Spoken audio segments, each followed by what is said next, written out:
Welcome back to the deep dive.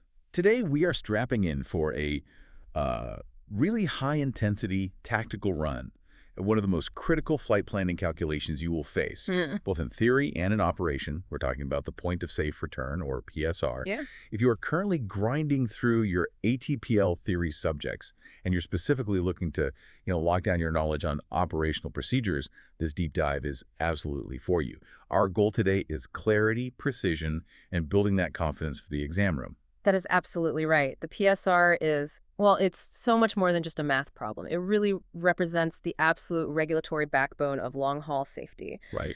When an aircraft is thousands of miles from the nearest runway, the PSR is the hard line. It defines that operational commitment. So for the exam, you have to be fluent in two things. First, the core concept, which is all about safety margins, and then the two major calculation types. One based on time, the other on fuel. Exactly. One on fixed time and the other on variable fuel consumption. So our mission today is very tactical. We are going to precisely define PSR, make sure we don't fall into any of those common exam traps about endurance definitions.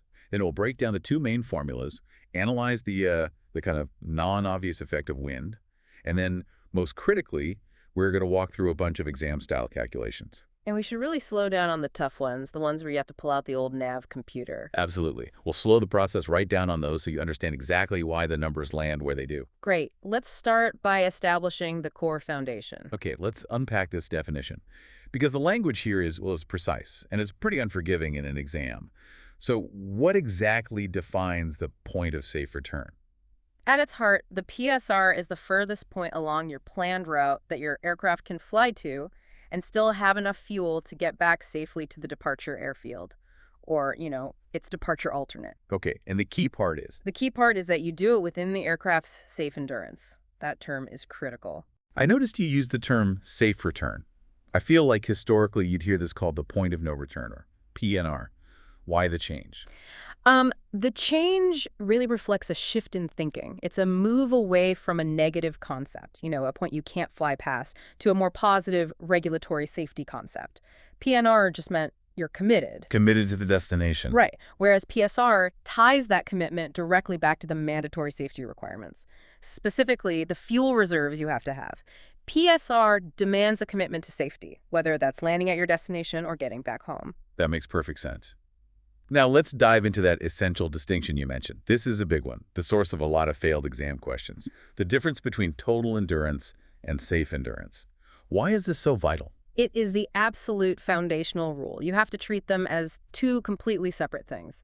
Total endurance is, it's a theoretical maximum. It's the total time the aircraft can stay in the air until the tanks are bone dry. So it's an interesting number, but not a practical one. Exactly. It's interesting, but you never, ever use it in the PSR calculation. Okay, so if total endurance is the max, safe endurance is the one we actually work with. Precisely. Safe endurance is the time or the amount of fuel that's left over after you've subtracted all the mandatory reserves you need to have when you land back at your return destination. Things like contingency fuel, holding fuel. Yep, all of that. But the core rule is simple. Safe endurance is the figure used in the formula because it's the only fuel you're allowed to use for the trip out to the PSR and back from it. If you use total endurance, your PSR will be too far out. And you'll land having already burned into your safety fuel. Which is a big, big no-no. So that's our first golden rule to memorize. Always calculate safe endurance, or E, by deducting mandatory reserves first. Okay, let's talk operational reality. Why are these calculations so important for flight planning? Well, they're required by the regulators, EASA, the FAA, primarily for flights to isolated destinations, places where there's no adequate destination alternate. So if things go sour at your destination, your only guaranteed safe option is to come home. I find real-world examples really help cement these ideas. What kind of places are we talking about? The classic... All right. Many thanks for listening to this free part of the ATPL Theory podcast. If you want to continue learning and access the full comprehensive guide, go to my Patreon at patreon.com/ATPLtheory or my Hero at herohero.co/ATPL.